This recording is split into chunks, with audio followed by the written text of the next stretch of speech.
Hello, everybody. Welcome to another podcast for the Garden State HSWrestling.com website.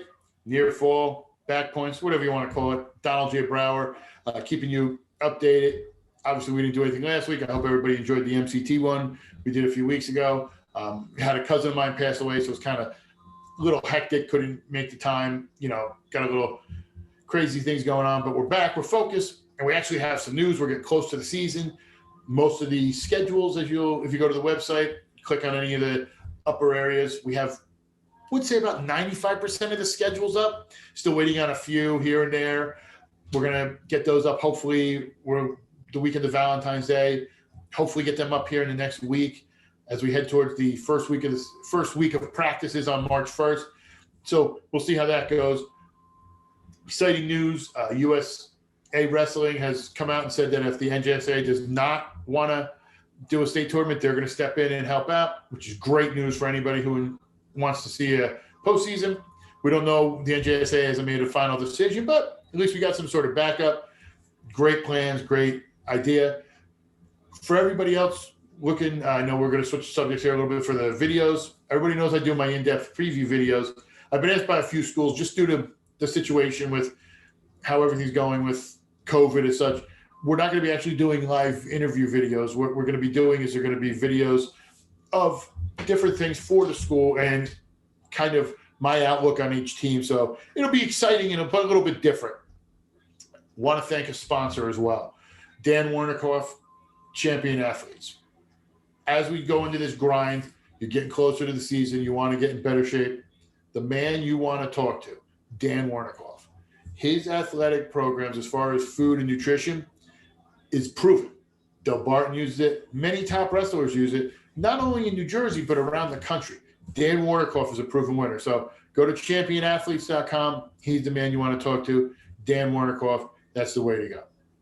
Another little breaking news we should have here is we just got notice within the last 24-ish hours that the restrictions on fans are being lifted for most of the high school sports. Now, not everybody. It's not going to be a full bum rush at the door, but the way we've been told, it's going to be 1 to 2 parents per student, priority given the seniors for obvious reasons to attend events. Hopefully this is a step to having somewhat capacity once we start kicking off here in about a month as we head into a unprecedented wrestling season. It's going to be very strange. Now, let's get to my interview. A man who I'm very friendly with, a guy I really like, and we get to have fun, bust chops, bust balls, if you will, and he's just really cool to take some time to help me do this. Let's head to my interview with Coach LaPaglia. Joining me tonight is a coach who I'm on friendly terms with and who I consider a friend, even though we kind of bust each other's chops. Head coach of Pequannock, Jay LaPaglia. Coach, thanks for taking some time. Not a problem. Glad to be here. For people who might not know, tell them how you got your start in wrestling. What attracted you to the sport? I started at a young age. So I think I started wrestling at 5 years old. I was part of the Wayne Rec program, and my older brother participated in it as well, and I just gravitated towards it. There's no other sport like wrestling. It's a one-on-one sport. It shows determination, grit, and there's no one else to blame out there other than yourself. And if you win, there's no one to take that win other than yourself. So it's a very big confidence booster, and it helped me throughout my entire life. Now, you obviously wrestled in high school. You did that. Wound up getting into coaching. I first met you. You were working with Coach Baig in Mendham. Was that your first stop? And just talk about what made you want to transition? Because a lot of times you see guys who are really good wrestlers and they don't want to really coach. A lot of coaches, are good wrestlers, and sometimes vice versa. How did you decide you wanted to coach, and what got you started? In my high school experience, I had 5 head wrestling coaches in 4 years. So I never had that constant coach in my corner other than my brother and my family members. So I went to college and I wrestled. And then when I came back, I wanted to give back to the sport. So I wanted to be that constant coach. So I started out at club wrestling. I was a coach at Wrestling Plus back in the day. And then my first coaching job was at DePaul Catholic with Coach Fazio, the executioner. And From there, I went to Mendham, had a great stint there with Coach Baig, learned a lot from him, had a great time there, coached a two-time state champ, Ryan Harrington. And then I had the opportunity to come to my hometown, Pequannock, and learn from the legend Len Smith for a couple years. And then he passed the torch, and here we are today. Now I want to talk to you about taking over for Coach Smith, but you kind of threw something out there I think that might go over some younger viewers' heads. The executioner was actually a professional wrestler locally who wrestled in the very first WrestleMania. It wasn't him, but it was actually, there were other wrestlers, but he was a mass wrestler in the 80s known as the Executioner. So it was always funny to kind of see him in events, and you saw him without, he's almost a wrestler you would expect to be a pro wrestler, almost like Coach Sook. I kind of thought at the time maybe he might have been under a mask somewhere wrestling, a big guy like that. But talking about, back on topic, talking about Coach Smith, you want to talk about being one of those longtime coaches. That was the definition of what Len Smith was, being a longtime coach. What did you learn from him in those few years, and what did you kind of want to do on your own? What was your style taking over the team? Well, I wanted to keep the tradition that he built at Pequannock, obviously. And, he had a lot of winning teams and a lot of individuals that placed in the state. So we wanted to continue what he started. And, there's just being around a lot of different coaches like Coach Fazio, Coach Baig, and then, all the assistants that I've seen and learned through coaching, you just take a little bit of what they have and you adapt it to your own style. So the same mentality is win at all costs. It's just, you polish it up a little bit and you move on and you adapt. So, I learned a lot from Coach Smith, and we wanted to put Pequannock back on top. Now, you brought in a couple assistants from your regular job. For people who don't know, you're a counselor at Chancellor Academy, which another reason I kind of have a connection with you, because for a lot of people who may not know, I went to Chancellor when I was young. Explain what Chancellor is, and just, a great alternative high school that, wound up helping me cope with a lot of situations from growing up. Just kind of what Chancellor is and what drew you to that. My background, my college degree is in criminal justice, and then I went back to get my master's in counseling, and I like working with adolescents. I had multiple coaches in my life with wrestling that helped me get through some tough times, and I can tell you right now, I can't even remember my school counselor. So I want to be the guy that kids remembered and had an impact on their lives. So some kids that come to Chancellor Academy, they didn't really have the guidance or the correct path, and they needed someone to be the consistent that's always there and help them through that with life lessons, life skills. And, you give back. We're put on this earth to help people, and I really, truly believe that. Yeah, I know. I wound up going, my story with Chancellor, I wound up going to Chancellor when I was younger, because I was kind of the product of a broken home divorce, and my father was on a lot of drugs, which you didn't really understand back then. You kind of cope with it now. And I was always one of those kids that was very drawn to sports, but I was also very physical, and I would hit kids, and but I wasn't a bully. I was just very angry, and I used to take it out on a lot. And, my mom thought it was best for me to go to Chancellor, because I got to meet your bosses, Chris and Kevin. I actually predate Kevin, but I was there before Kevin, who took over, Kevin McNaught. But it was one of those schools that was started by Richard Sheridan, who ex-Marine, great man. He understood what was going on with a lot of kids, and they understood that what kids are going through. There's a path you can be on, and I wasn't one of those violent, angry kids. I would fight. Trust me, there was many basketball games we ended early over fist fights with some of the coaches. But, I credit that school with really helping me and showing me how to kind of relate to things that you didn't have, like you said, with the counselor and being someone there. I'm sure, not mentioning people there, but there's a lot of kids who come from that broken home situation. Father's not around. They don't have people they could talk to and influence, and they get that wall up. And, it took a lot of time, but, it was very instrumental in not only that, but me going on to college, because there were people who would tell you when I was in 6th, 7th grade, I was going to be in jail just because of my attitude. And I wound up going to the military, going to college. So I wholeheartedly credit Chancellor with making me the person I am today. Yeah. I use this expression is a lot of kids don't believe in themselves until someone else does. And I truly believe that if they have someone that has their back, just like coaching and coaching wrestling, you see kids on the mat that have the talent but lack the confidence. And I feel like counseling, coaching can go hand in hand, because as a coach, you're building that confidence to let that talent show on the mat. And it's instrumental into a winning wrestler. Now, I think Chancellor may have been a little tougher back when I was there, but I won't. We used to have this. We used to have the smoke breaks, and then the breakfast. Talk to Kevin and Chris about the smoke breaks. That was always the fun, trying to wrangle the kids in when we did that. That was whole fun.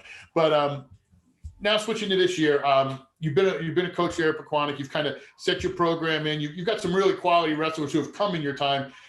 We were talking before about Tommy Goodwin, who's on the cusp of 100, and you got some real quality guys. What do you do to get them ready? Because this is an unprecedented season. Because we were talking about this before we went on. We would basically right now be getting ready for Sunday in Tom's River for the groups. We're getting ready in the preseason for it to kick off in March. Yeah. What do you do to get these guys ready and keep them in the mode on a short and weird season? So obviously, COVID restricted a lot of things, not just for Pequannock wrestling, for the whole state wrestling. So every coach, every wrestler was in the same situation, and it's how you adapt and overcome and figure out what we're doing next. And when it came to COVID and the regulations, is we had to roll with the punches, because what I say today can change tomorrow. So, my key thing talking to the wrestlers and my coaching staff is we adapt. And when we adapt, we're better for it. So, during, it would be wrestling right now, obviously. And you said we would be in the sections, and now it's not happening till March 1st is our first practice. But you're right. What were the kids doing during this break? And I was talking to my kids, and I was saying, this is you. I'll help you. If you need help, I'll give you a plan on what you got to do. But it was, running on their own. A lot of gyms were closed. If they can go to clubs, they go to clubs. It was based on them. And as a teenager, that developed a lot of pressure, obviously, with the academics and the virtual. And now, am I going to have a wrestling season? Am I not going to have a wrestling season? And the gist was, if we have a wrestling season, that's great. And we take advantage of the season that we have. So, everybody's in the same boat, coaches and wrestlers. So it was hard for everyone to adapt to the situation, but you prepare your kids the best you can. And March 1st comes around and we rock and roll. Now, it kind of came out this week that USA Wrestling has kind of said, listen, if NJSA pulls the plug on states, we have a plan in place. How does that change your mindset? Because I know for a guy like we've talked, we just mentioned him, Goodwin and some of those guys, he has aspirations of, medaling. I'm sure every kid in the room does, but he has a realistic shot of being one of the top upper weights. How does that change his preparing? Because I'm sure, up until a couple of weeks ago, he thought, oh, if I have my wrestling season, it's fine. There's no postseason. Now they're saying, hey, we actually might have one. Does that kind of ramp him up, or is that, is he one of those guys that he's even keel? He's ready to go. He's ready to go. That's all I can tell you. He's ready to go. I can only imagine, because he's very intense when you talk to him, and like his dad as well. I love talking to his dad when I see him in meets, but I was going to say that because he seems like he'd be raring to go. He's ready to get out there and start throwing guys around. Yeah, he's ready to go. He's doing well. He knows what the season's about. And again, with the state tournament, if we have it, it's great. If we don't, we adapt, obviously, again, and we'll see what happens. But, really can't speak of what's going to happen in the future because we don't know. Now, what are your guys' plans? I know that they had released guidelines for each match. How do you guys go about it? I mean, what have you been trying to do, especially you said you didn't talk, you couldn't get with the kids. Have you guys been on virtual, or is it like a hybrid with Pequannock, or is it more all virtual? For academics? Because I know a lot of schools have been doing on, off. Yeah, they've been doing hybrid. Yeah, they've been doing. Now, do you encourage the kids to get together and do some stuff? I mean, how are you guys combating it so you guys don't get hit? Because it's such a condensed season, so you don't get hit with something. You know, they're doing their best to be vigilant and following the guidelines that's stated. So we're not going to take any unnecessary risk. So they're doing what's appropriate, and you know, we'll hope for the best with the season, and nothing happens. Now, finally, with this season, what are your expectations? Obviously, we usually when I ask you these questions, we could talk about counties. They're not happening. We could talk about sectional. They're not happening. What's successful for you this year? I mean, in this unprecedented year, what could you look back in June and kind of go, hey, you know, I consider this year a success? Well, you know, the first thing is we're having a season. So that's a win right off the bat. So, you know, tell the kids that, you know, we're lucky to have a season. So now we have to make the best of it. Be more prepared than any other team out there, and take it day by day and wrestle like it's your last, because we don't know what's going to happen. So we have 15 matches on the schedule. We have a pretty strong lineup. One of the strongest teams I've had in 5 years. So we're expecting to, you know, make the best of it. Perfect. Coach, thank you for taking some time. I know, you know, it's been busy, and like I said, you're one of my favorite coaches to talk to. I know we bust chops, you big and I, and we tease each other, but you're one of my favorite coaches to talk to. And I'm glad to know you, even though you've never ridden on a roller coaster.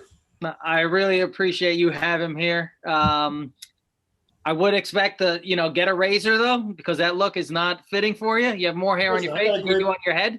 I got a great beard. That's what happens. You don't remember how you're younger, it starts here and then it grinds. Who's telling you it's a great beard?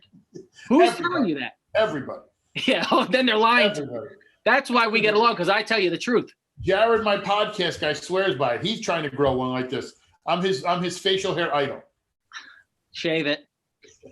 We'll see. Soon enough. It started as COVID, now it's just out of hell with it. But thanks a lot, Coach. All right, thanks for having me. No problem. Thanks, Coach. It's always good talking to you. It's always fun. We missing those times. As I said, we were discussing how this weekend would have been the sectional. So it's very strange not to be seeing these guys at least, you know, 5-6 times already, if not at the counties 2 weeks earlier, spending pretty much 48 straight hours almost covering sports. So thank you for taking the time, Coach. But I want to, just before we go, let everybody know, you know, I mentioned it earlier about my cousin passing away. James Parisi, he was my older cousin by 2 years. He passed away suddenly the other day. His family is not in the best situation personally. His immediate family, there's a GoFundMe for him to help. I've contributed. My family's contributed. If anybody's interested in contributing, the link will be in here, down here, James Parisi on GoFundMe. But cuz I miss you. You know, he's always my older cousin. He was always kind of the guy you looked up to, the little troublemaker, and the Dennis the Menace cousin. So I kind of always remember that. And, you know, it's just always remember, you never know. Every day, tomorrow is not a given. Hug your loved ones, and, you know, just enjoy and try to enjoy yourself, and go out this weekend and bring your girlfriend or wife or somebody out for Valentine's Day. All you wrestling guys, you can't back out. There's no sectionals and groups on Sunday. I know it's screwing me in the pocketbook now. Screw you too. Get out there and entertain your women. But thank you so much for tuning in. We got a great couple next weeks lined up. Some really good coaches are going to be dropping in, hopefully, to kind of talk about their season and see what we can do. But for my podcast guy, Jared, who I know he's growing a beard. He's growing a beard. He's getting that COVID beard. I'm Donald J. Brower. We'll see you next time.